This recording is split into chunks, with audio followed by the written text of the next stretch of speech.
Hey friends, it's day 18 of the January Pantry Challenge. I'm going to head straight to dinner along the lines of using things that are in your pantry and using things up before they spoil. I have plain tomato sauce from 2022. I have a dozen or more jars that I want to use up.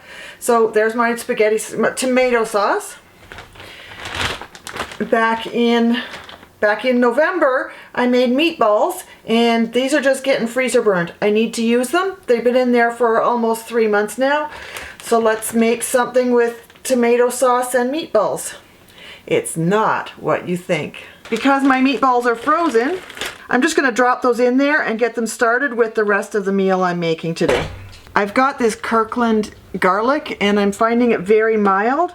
So it calls for 3. I'm putting in more than 3. But because it's so mild, I'm also going to throw in some garlic powder on that. Half an onion, some ginger. Then it calls for a 1/4 teaspoon of turmeric, smoked paprika, half a teaspoon of garam masala, half a teaspoon of cumin, half a teaspoon of salt, and half a teaspoon of sugar. I'm just going to put those all in right now. Let's get those all mixed up together around those onions.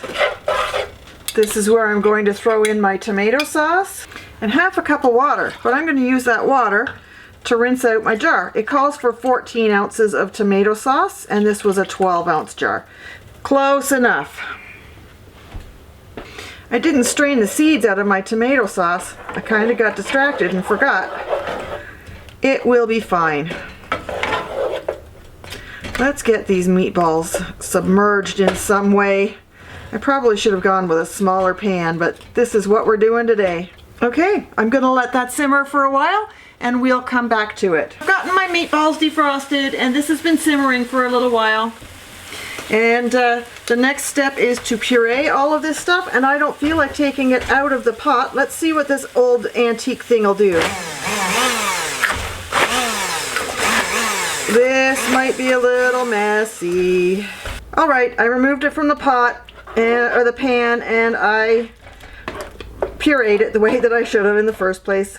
I was just stalling. I didn't want to go through the extra effort. To really make this a butter chicken sauce, I have to add butter.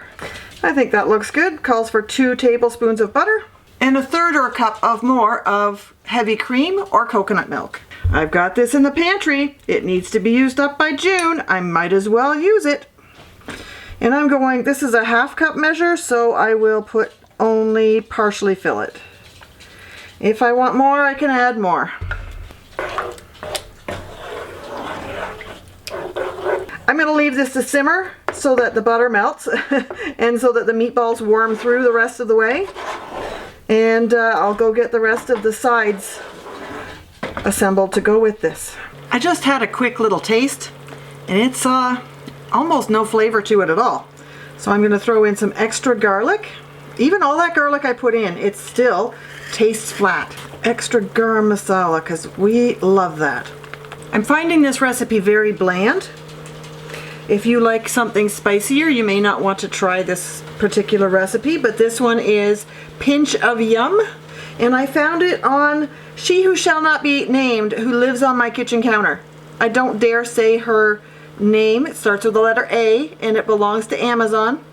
I dare not say her name because it will trigger all of the viewers' devices. My sides are already cooked. Let me test a meatball and see what the internal temperature is without going all the way through. Let's do 2. I can go all the way through that way. 146. We should be going for 165 for any meat that you're reheating. I'm going to give this another 5 or 7 minutes to warm through those meatballs. And it's getting dried out on the edges. I'm also going to throw in just a splash more of the coconut milk. Just a splash, because I love it. Now just to wait for that to warm through, and I'll show you when we're plated up. This one looks good, and this one looks good. Let's see if we can get 165. There we go. Alexa, make an announcement. What's the announcement? Dinner's ready. Announcing.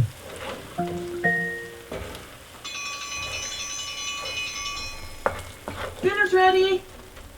I'm having a bit of rice and broccoli and 5 meatballs with sauce. My husband is bypassing the rice this evening. He doesn't want the carbs in his belly. So he's gonna have meatballs with butter chicken sauce and broccoli. All right, Dan, tell me what you think. Just taste the sauce, because it's gonna be pretty hot.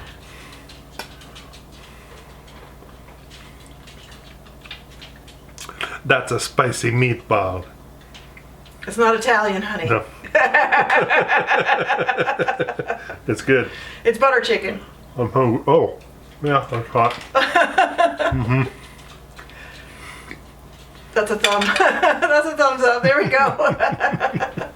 I'm gonna have a little taste, but I know that meatballs are hot. We just tested the temperatures on them. I'll have a little bit of rice with sauce.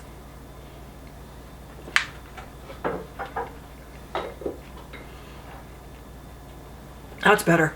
I had to almost triple the seasoning the recipe called for, but that's good now. I just did more of the same. All right. That's it for tonight, folks. I'll see you tomorrow.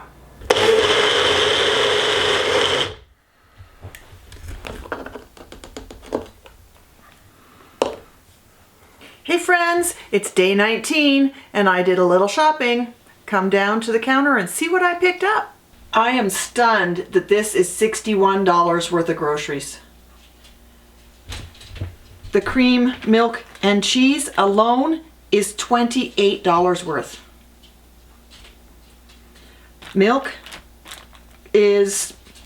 was $7.75. The creamers are $5 each. The cheese was over $5, but that was on special. Getting the no-name brand or the store brand was cheaper. And then I got some mixed nuts for Dan to enjoy as a snack. It's better than having potato chips. And I got some pastrami because I really have been enjoying those sandwiches. I got some more deli lunch meats. This is pastrami this time because I've really been enjoying those sandwiches, those wraps I've been making. And I intend on testing a few gluten-free wrap recipes. So that's a project. I ran out of nutmeg, so I got some more. And then detergent was on special, and I'm very low on detergent right now anyways, so that was good. And scouring pads. I don't know if that counts in the grocery budget or not, but they're things that I had to buy. To be the most efficient on my outing today, I went and I got chicken feed as well, and mealworms, so that was step one. The grocery store was on the way home, and stopping at the mailbox was part 3. We have a few other pieces, but my Simply Earth January box came in. Let's go down to the counter and open this up and see what we got this month. All right, let's open this up. SimplyEarth.com is where I get my essential oils from. They send out a monthly subscription box, and this is my January one. 13% of the proceeds goes to ending human trafficking. This is just my my shipping voucher. I have lavender, cajeput. Simply Earth's own blends are always included. There's 3 essential oils and then their blend. So the blend is called Relief. Relief has eucalyptus, peppermint, copaiba, juniper berry, and rosemary essential oils. That sounds like it'll be a good health blend. And then juniper berry. They give you a little leaflet on different recipes and some QR codes to get extra recipes. And you can be part of the Essential Oil Hero course, which is a $480 value that comes free when you're part of the subscription plan. Every month you get 6 recipe cards. This month we have Relief Massage Oil, Calm Skin Roll-On, Soothing Whipped Body Butter, Winter Frost Lip Balm, Muscle Rescue Balm, and Beauty Routine Diffuser Blend. Every month has a diffuser recipe. They also sell a diffuser on their website. You also get additional items or additional ingredients to make your recipes up. And when you sign up with Simply Earth, you get a big bonus box that has carrier oils and bottles and all kinds of things to get you started on your path. With your recipe cards, you also get stickers to label your products so that you can remember what it is. Once you get started in this, you could have 5 bottles of different blends and not remember what they are. So having a label on them, you can know what's in that bottle. And the roll-ons actually have an ingredients list on the sticker and instructions on how to use it. I'm interested in the Calm Skin roll-on. I have rosacea and I want to see if this will work on my skin. Mango butter to make the mango body butter. And body oil base for the massage oil. And a container for some kind of cosmetic. That's probably for the lip balm. Because I've been a member for so long, I was eligible for a free gift. This is for adding and removing the lids to the roll-on bottles. Heck, let's make a recipe. I'm gonna go get the things I need and I'll be right back. I have my recipe card. I have my ingredients. I grabbed my almond oil from my big bonus box. And I grabbed my empty roll-on bottle from my big bonus box. This nifty little tool they sent me is for this. You can go in here and you can lift off that lid. It wasn't really on there tight, but oh, I forgot to bring a funnel. Normally I have a tiny little funnel that I use. We'll just do without today. I need 1 drop of juniper berry. Oops. It's easy to get extra drops in there too. 2 drops of the Relief Essential Oil Blend. And if I can get this opened, 3 drops of the Bulgarian lavender. 1, 2, 3. Lavender is known to be good for your skin. You should never put essential oils on your skin as they come. They need to be diluted with a carrier oil, and this is where the almond oil comes in. Their roll-on recipes are pretty simple, and it's basically put your essential oils in and top up the bottle. Let me see if I can do this without making a big mess.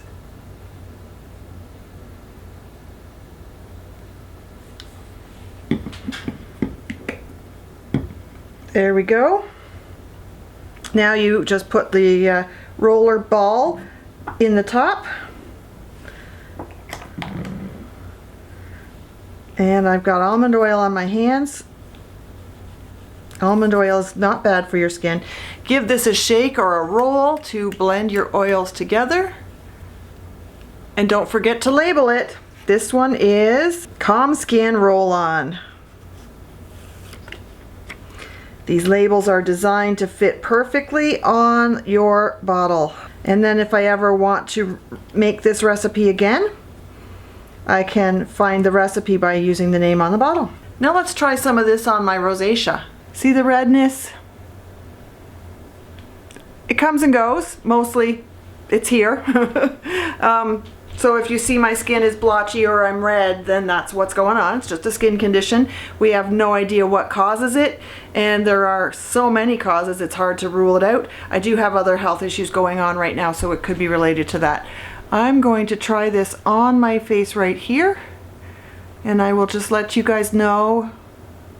I'll use it every day, and I'll let you guys know how it's going. This is my left cheek. This gets much, like that made it very red, just touching it. It gets much worse if I'm too hot. It gets much worse if I've been out in the cold or any wind burn. And it gets really bad if I've eaten anything spicy. My whole face can turn red. I'll keep track of that for you. It smells great. It smells amazing. I'll catch up with you later for supper. I was out in the car today and now my hair is all staticky and sticking to my face. Oh, the challenges of having super fine hair. Today I bought that pastrami and I would like to try making a gluten-free wrap and start testing recipes to see what's what. I did come across a 2-ingredient recipe, but it calls for an ingredient I'm allergic to, so I'll just bypass that one. I did come across this recipe for 4 ingredients and plus water. And I don't exactly have starch. I know I can get it, but I'm not running out today to try it. So I'm going to try to make this with cornstarch and see how it turns out. It shouldn't be too much different. I don't have a corn sensitivity, so come on down to the countertop and see what I've got going on. Okay, I got this recipe from Neurons and Nourishment. 1 cup of almond flour. I'm using the almond flour that you can get from Costco. Half a cup of tapioca starch I've substituted with cornstarch. That's a lot of starch. A 1/4 teaspoon of salt. An 1/8 teaspoon of xanthan gum. I've had this xanthan gum for a long time. I hope that it's still good.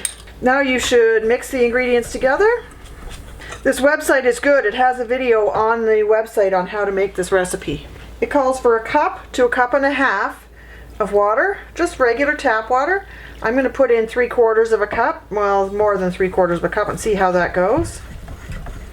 It suggests pouring the whole first cup in straight away. Mix it well and then add your extra water if you need it.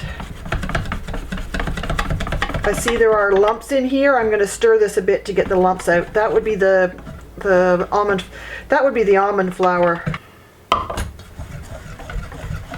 The almonds would absorb quite a lot of water. And then of course starch would as well. The recipe suggests this should be thinner than pancake mix. I'm going to put some more water in that. It suggests 1/4 cup scoops of mix of the recipe and swirl it around, picking up the pan, swirling this around to make your tortilla crepe sort of design. The recipe suggests cooking this for 3 minutes or until the top starts to look cooked and the bottom is starting to get a little bit brown. Let's try again.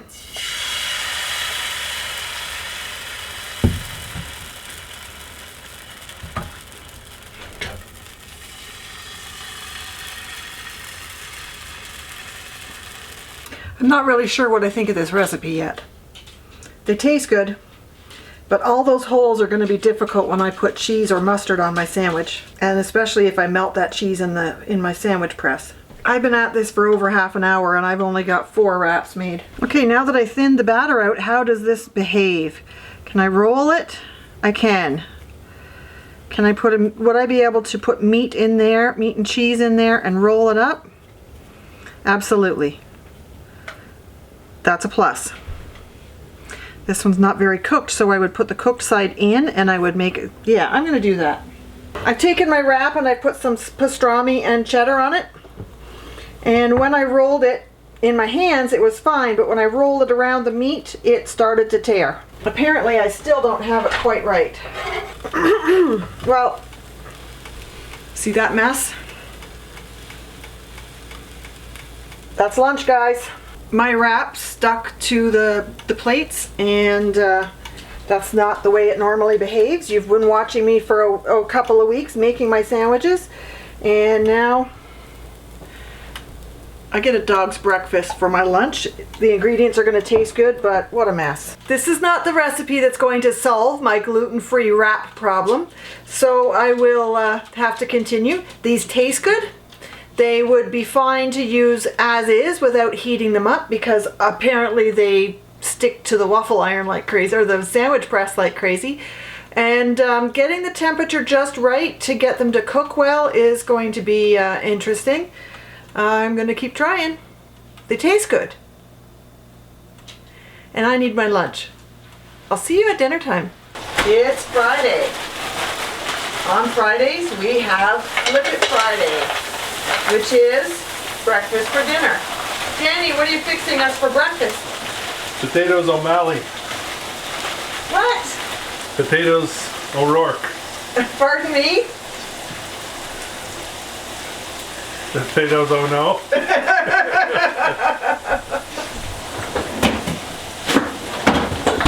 Potatoes O'Brien. O'Brien. And what else are we having? Eggs and sausage. Gonna make a big messy dinner. Big mess of stuff all mangled up together. Sounds delicious. Thank you for preparing dinner, Dan. Thank you for filming me preparing dinner. There's our dinner. It smells fantastic. The other day, Dan picked up a 3-pack of romaine lettuce so that we could have Greek salad with our souvlaki. Dan is a huge fan of Cobb salad, so we might as well. We have farm fresh eggs that I just boiled. They're actually still hot. There were 2 slices of ham lunch meat in the fridge, so I sliced that up. Cheese, half an orange pepper that was in the fridge, a tomato that he bought the other day when we were doing the Greek salad. We've got to use those while they're fresh. Bacon bits, we always buy a big bag of bacon bits from Costco because we put it in so many things. And then a carrot. I have about 4 carrots left, so I'm just using them up 1 at a time, 2 at a time to get them gone. So when Dan comes down, he can put what he wants on his salad, and that will be lunch. You're going to want a shallow dish. This is left over from a package of peppermints we had, and this is a small canning jar for a half cup size. I'm going to use the small one for the small and the large one for the large. And you just want about maybe an inch of water. Now I'm just going to set those in the sun in a reasonably warm place. You don't want them to be getting frozen from a windowsill being too cold. But I'll keep track of that and I'll come back and I'll show you a few times as it's growing. It's simple as that. So there we go. Dan has created his lunch. He's just waiting for me to give him his plate back so he can put dressing on it. And that's lunch. Hey friends! Come on into the kitchen today and make tapioca pudding with me. Come on down to the stovetop. So here we have 3 cups of milk, 1/3 of a cup of sugar, a pinch of salt, 1 large egg, and 3 tablespoons of tapioca. I am using Clubhouse brand. We're going to mix that all up, break that egg and mix the sugar in. And then we're just going to let that sit for 5 minutes. Okay, my 5 minutes is up. I can feel that the tapioca is starting to get thick on the bottom. That's okay. We're going to turn this on to medium high. You want to bring this to a boil without scorching. Take your time with this. It might take 15 minutes. You just keep stirring it while you're doing that. There we go. It's coming to a boil. Now I'm going to remove that from the heat. I'm going to add a teaspoon of vanilla. I'm going to whisk that in and remove it from the heat. I'm going to let that sit to cool for 20 minutes. And during that 20 minutes, I'm going to come in and I'll whisk it through just twice.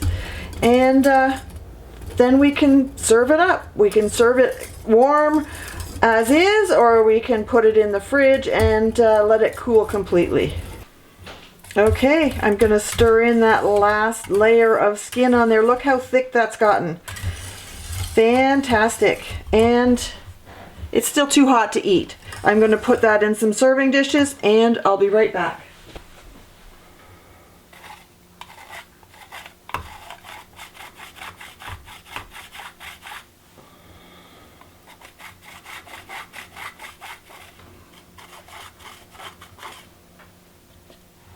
You can put these in the fridge to cool. They will continue to thicken, or you can serve them warm. In this case, I've shaved a little chocolate on top, or a lot. You could sprinkle them with cinnamon, you could put fruit on top. You can eat them just the way they are, just the way it comes. I love it. I've made this so that I can have a snack in the middle of the night when I get up and I've got a hunger pang. This is gonna satisfy my tummy and I'll get right back to sleep.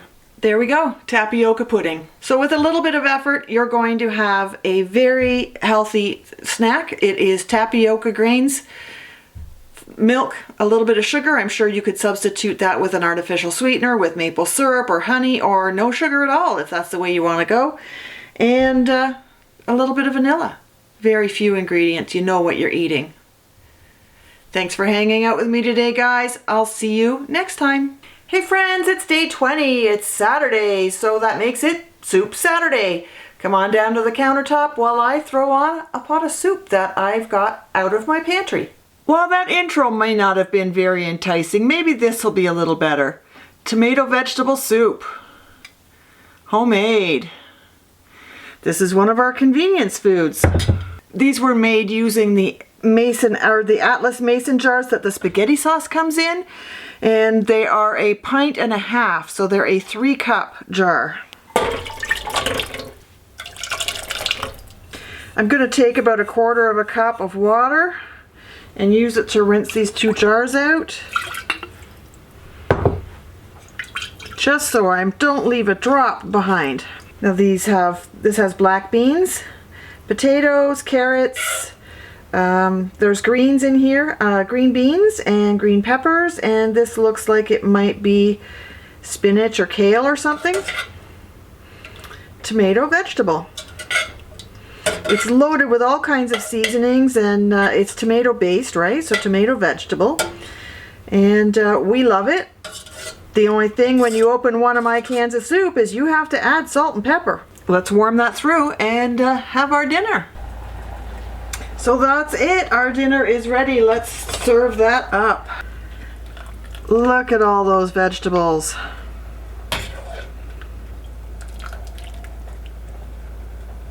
And we can have that with crackers, or Dan can have it with bread or buns or something. And that is what's for dinner.